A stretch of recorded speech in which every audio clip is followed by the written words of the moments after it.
Bonjour à tous, bienvenue dans l'interview de notre invitée Karine Lallieu. Bonjour. Bonjour. Alors la Coupe du Monde, c'est parti. Il n'y aura pas de grand écran au centre de Bruxelles, à la ville de Bruxelles. Pas de regret par rapport à ça? Il n'y a pas de regret parce que plein d'autres communes sur la région bruxelloise mettent des grands écrans. On a énormément de cafés qui auront des écrans dédiés au foot. Et puis on sait qu'à Bruxelles, tout le monde va venir faire la fête. Et qu'il y aura tout le temps de la fête à la Bourse. Et donc, Bruxelles sera accueillante pour tous ceux qui veulent faire la fête de manière conviviale au centre-ville, une fois leur équipe aura gagné, ou fêter avec les autres qui auront gagné. Et en tout cas, j'espère que les Diables Rouges iront très très loin, et même jusqu'en finale. On les laissera faire la fête, il y aura la place pour ça? Évidemment, Bruxelles a toujours laissé faire la fête, mais la fête, évidemment, dans le respect de chacun. Nous avons tous nos départements qui sont mobilisés, que ce soit la propreté, bravo, la prévention, mais aussi la police pour permettre à chacun, évidemment, d'être en famille et d'être en sécurité et en toute amitié et convivialité sur les marges de la Bourse. Et la ville déploie plein d'énergie pour mettre en place des grands événements. Est-ce qu'ici, c'est pas quand même une occasion ratée? Pas du tout, parce qu'il y a d'abord tout le monde qui pourra regarder le football un peu partout, dans les cafés, chez soi ou encore dans d'autres communes. Et puis, il y a plein d'autres activités aussi sur le territoire de la ville, plein d'autres événements. Par exemple, ceux qui aiment un peu moins le foot pourront par exemple aller au Vauxhall, juste dans le Parc Royal où il y a des activités le vendredi, samedi, dimanche. Il y a le Bruxelles Tour qui met le vélo à l'honneur. Il y aura Music City Hall à la Grand Place, à l'Hôtel de Ville, dimanche, avec des concerts dans des bureaux qui d'habitude sont fermés au public. Donc dimanche après-midi, venez entre 13 h et 19 h. Donc il y a une kyrielle d'activités culturelles, événementielles, autres que le football, mais les deux peuvent être partagés. La culture et le sport vont toujours très bien ensemble. Eh bien, on passe à l'actualité sociale avec la direction de Carrefour qui a signé le protocole d'accord. Il y aura finalement 950 pertes d'emplois. Et puis, il y a cette polémique autour de la prépension. Hier, le ministre flamand de l'Emploi déclarait « Si on me demande si je vais approuver le chômage avec complément d'entreprise chez Carrefour, ma réponse est non. Je ne l'approuverai pas ». Est-ce que la Flandre peut bloquer cet accord? Alors, il semble qu'elle peut bloquer, mais je voudrais juste rappeler face à quoi nous sommes. Nous sommes ici face à une restructuration brutale que Carrefour impose à ses travailleurs, et ce sont quelques 950 travailleurs et travailleuses, essentiellement des femmes, qui vont subir cette restructuration.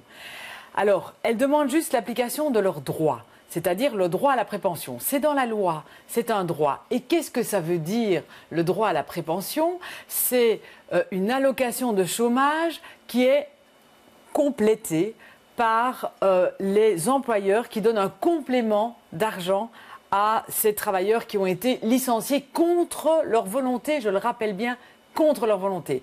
Ça ne coûte pas plus à la sécurité sociale, ça coûte à l'employeur. Et ces travailleurs qui n'ont rien demandé le méritent bien. Et ce qui est honteux aujourd'hui, c'est que pour des raisons idéologiques, l'ANVA, l'OpenVLD s'opposent à un droit légal. Et ce que je n'accepte pas non plus, c'est que le MR est silencieux. Hier, Charles Michel n'a pas voulu répondre aux questions en séance plénière, et c'est un silence assourdissant. Alors aujourd'hui, j'aimerais bien que le Premier ministre sorte du bois et impose à l'ensemble de ses partenaires du gouvernement, c'est-à-dire l'ANVA, l'OpenVLD et le CDNV, que l'ensemble de ces travailleurs aient accès à un droit juste qu'ils méritent. Il appelle au calme. Il dit que Chris Peeters va réunir les différentes régions là, dans les prochains jours pour mettre tout le monde autour de la table et pour un petit peu calmer le jeu là-dessus. Mais la Flandre pourrait vraiment bloquer ça? Je l'espère que non. Je l'espère que non, et je rappelle aussi que cet accord est la suite d'un accord entre les employeurs et les syndicats. Quand on entend ce gouvernement qui dit qu'il y a de la concertation sociale, on leur demande simplement de respecter aujourd'hui des travailleurs, de respecter des employeurs et de respecter cette concertation sociale. Cette idéologie du capital, de l'actionnaire, de l'argent, du profit, eh bien, elle est honteuse pour ces femmes et ces hommes qui demain, contre leur volonté, vont se retrouver au chômage. Je suis vraiment choquée parce que j'ai pu entendre hier de la part de ce gouvernement et des membres de ce gouvernement de droite. Alors on passe aux dernières auditions qui ont eu lieu mercredi concernant l'opportunité de sortir l'avortement du code pénal.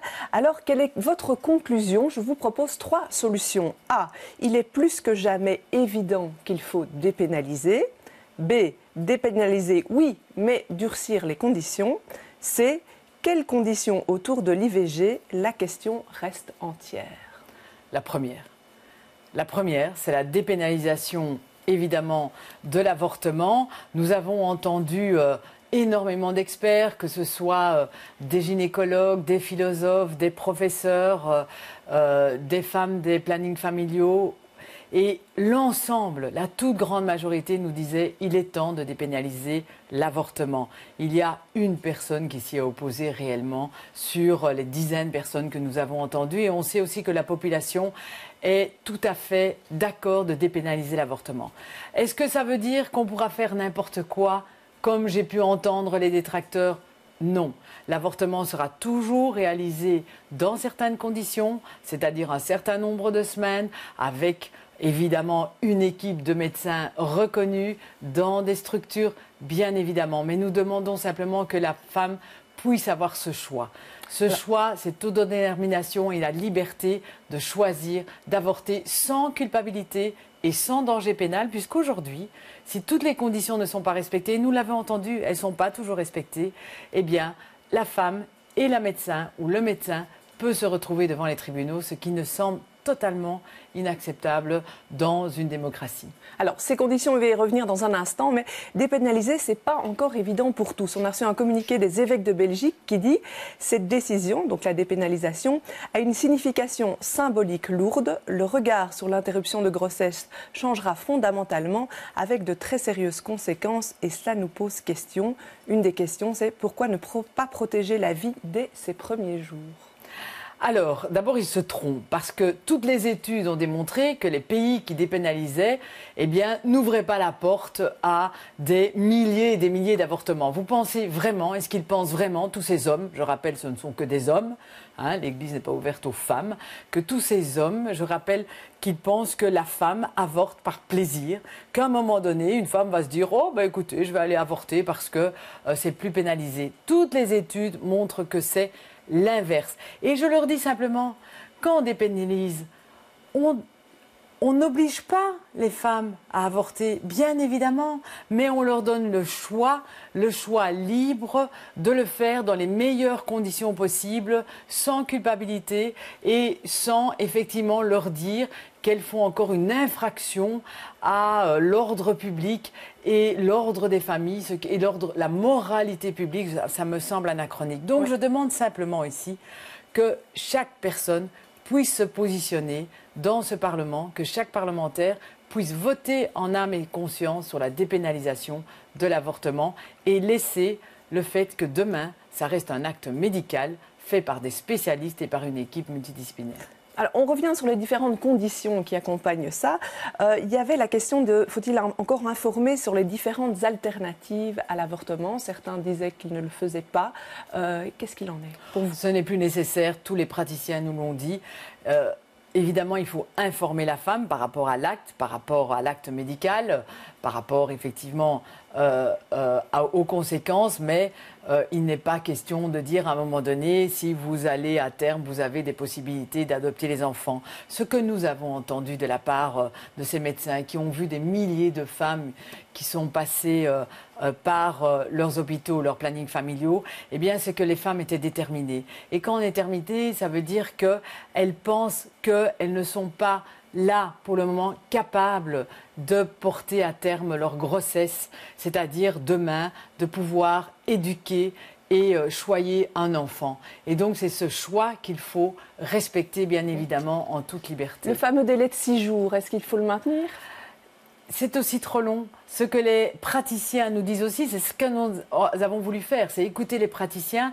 Ils disent que quand ils arrivent à l'hôpital ou dans un planning familial, eh bien les femmes sont déterminées déjà. Alors 2 jours de délai de réflexion semble une bonne moyenne parce qu'elles ont réfléchi avant d'arriver. Vous pensez bien que la femme réfléchit avant d'arriver à aller vers un hôpital ou un planning familial pour faire une IVG. Oui, on parlait de l'état de détresse. Est-ce qu'il faut supprimer cette condition-là? Alors déjà en 91, le Conseil d'État nous disait que c'était un concept indéfinissable, indéterminable. Donc cet état de détresse, tous les experts nous ont dit, écoutez, enlevez ça du code pénal, ça n'a aucun sens. Et alors il y a la fameuse limite des 12 mois. Des 12 semaines. 12 semaines, oui. 12 mois. Des 12 semaines. Est-ce qu'il faut aller au-delà de 12 semaines? Alors là, on écoute beaucoup les experts. C'est vrai que beaucoup d'avortements se font dans les premières semaines. Dans les 4 premières semaines, la majorité des avortements se font. Il se fait que souvent, dans des situations où les personnes sont peu instruites, dans des situations socio-économiques difficiles, les femmes sans papier ou autre chose, ça se fait plus tardivement. Et donc, beaucoup de médecins nous disent faites jusqu'à 18 semaines, ça évitera à ces femmes d'aller, les plus défavorisées, les plus fragilisées, celles qui ont moins d'argent, d'aller vers la Hollande ou ailleurs. Donc c'est vrai, entre 16 et 18 semaines, il y a discussion pour qu'on allonge ce délai. Et je pense qu'on pourra trouver un consensus sur l'allongement du délai de 16 à 18 semaines. Pour vous, il y a une limite maximum dans le temps? Évidemment, il y a une limite dans le temps, celle que l'Organisation mondiale de la santé délimite, c'est-à-dire lorsque le fœtus devient viable, évidemment, alors là, la limite, elle est mise.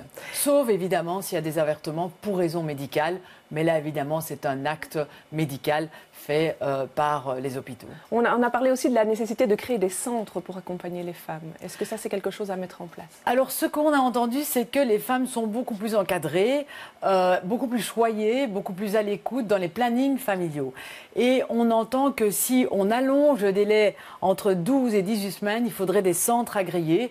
Et je dois dire qu'il faut écouter les praticiens, il faut écouter cette pratique et on pourrait agréer certains centres en Belgique spécialisés pour les avortements tardifs, qui est un tout petit pourcentage des avortements réalisés aujourd'hui. Alors, autre sujet, très rapidement, il nous reste 1 minute, le plafond de verre dans l'administration fédérale. Un article de la dernière heure ce matin montre qu'il est toujours là. Plus on monte dans les fonctions dirigeantes, eh bien, moins il y a de femmes. Au top, le niveau A5, elles sont 7 pour 22 hommes. Et puis, au niveau en dessous, le A4, il y a 88 femmes pour 235 hommes.